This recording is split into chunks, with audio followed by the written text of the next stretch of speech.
Fantastic. Really happy and grateful that it's happening. There always was the plan to bring it back. I mean, I left India about 8 years ago to move to the US. And the one downside of that move, I mean, the US has been great. It's my new home. I just became a citizen last month.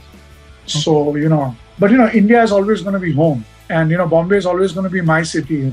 And note the fact that I say Bombay. Born and brought up there, grown up there.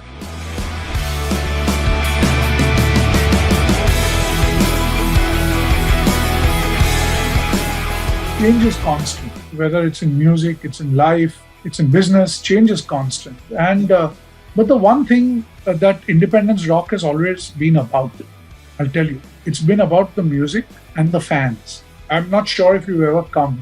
The whole atmosphere, the crazy fans, who'd come, and the mosh pit there, and it was a way of life. Even for someone like me, it was a way of life for me. And so it doesn't really matter if things have changed.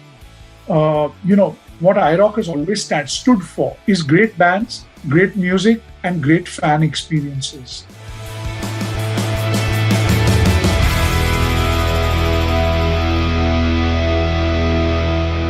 2007, 2008, Beyonce came. To me, she's a phenomenal talent. I mean, I don't listen to that kind of music, but she's talented. She's a phenomenal singer and a phenomenal performer. And there were 1,200 people at that concert at the Bandra Kurla ground. And every independence rock has had 8,000 people. Independence rock till date has never had a foreign band, but never a foreign band, as a feature. It's always been about Indian bands. And so, what I'm trying to tell you is that there's always going to be a Justin Bieber, and there's always going to be, Backstreet Boys and all the pop acts, or, the K-pop guys, I forgot their names, whoever they are. I mean, they're very big here in the US, and I'm sure they're big in India. But you know what? The guys who fill out the stadiums in the US, who's the number one touring act this year in the US? It's Bruce Springsteen. Do you know who plays every month at Madison Square Garden? It's Billy Joel, and he sells out every show that he does. So classic rock from Industry, Zubin Balapuria, Mark Selvin, they were in Austin with me. And three of us went to see The Who in Austin. And it was jammed. Rock and roll as a genre and rock music as a genre will never die. The largest stadium gigs in the world are rock concerts. Currently, the biggest tour after Springsteen in the US is Roger Waters, because the music is immemorial. The music speaks for itself. And I'll tell you one more story. Iron Maiden came to Bombay. The first time I had seen Iron Maiden was as a 21-year-old in England. I had gone to, I was living with my aunt at Hammersmith, and I was walking past the Odeon and I saw Iron Maiden. And I said, shit, I got to see this. And I went there, and I was possibly the only guy with full jeans, no tears in my jeans. Others, everybody had, black t-shirts and torn jeans. This was the last show from the 666 Number of the Beast tour. 25 years later in India, I saw the band again. And at the concert, I was seeing guys my age, of course. And then I was seeing kids 16, 17, 15, 18. And I saw this guy and this girl. They could have not have been more than 16 years old. And they were singing every song. And I couldn't handle it. So I tapped them and I said, man, you wouldn't have even been born when this album was released. So how do you know it? He says, you know what? Our dad plays it all the time.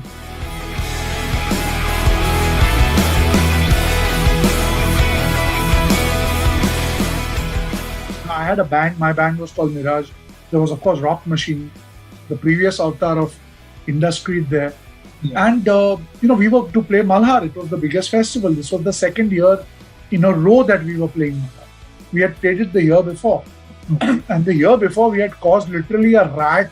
When I say riot, means in a good way. Yeah.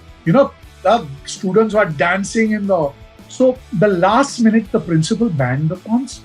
And there was this very enterprising guy, and I only remember his first name. His name was Anurag. Okay, and if he's out there somewhere, I'd really like to meet him and say hi and thank him. So Anurag called me and called Mark, who was in industry, and was my partner in another business. And he said, this guy has cancelled it, but don't worry, I will do the concert at Rang Bhavan. I've booked Rang Bhavan. In those days, Rang Bhavan, I think the booking fee was 800 rupees. So 800 rupees he had put down, booked the hall. And he told us, so he had to pay us. I think he had to pay us some 4,000 and Mark's band some 7 or 8,000. I don't know, some 12,000 bucks, 5,000 for the lights or something like that. So I told him, dude, nobody's going to come on stage and start without you paying people. That was the way it was. Yeah.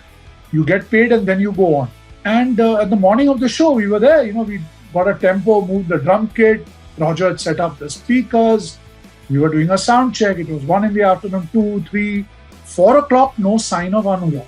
Absolutely no sign. He had just disappeared. And we are thinking, shit, where's this guy, man?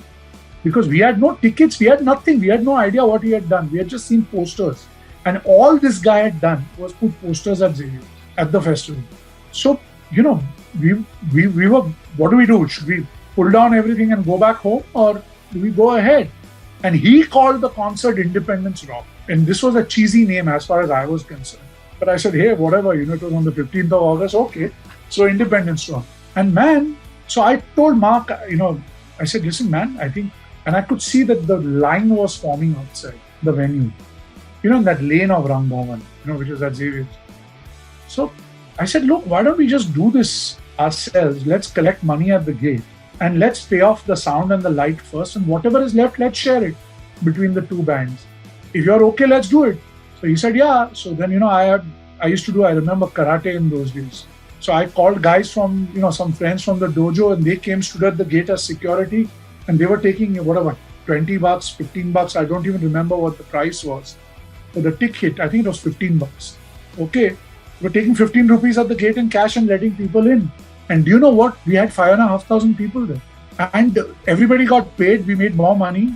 Yeah. And poor Anurag would have made that money and created a good concert, but he disappeared. And so the next year I said, hey, why not do this again? And we again did it. And from there, of course, the rest is history.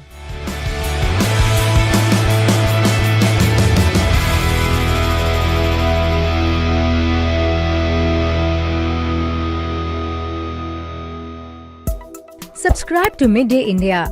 Get direct notifications on all our videos by clicking on the bell icon.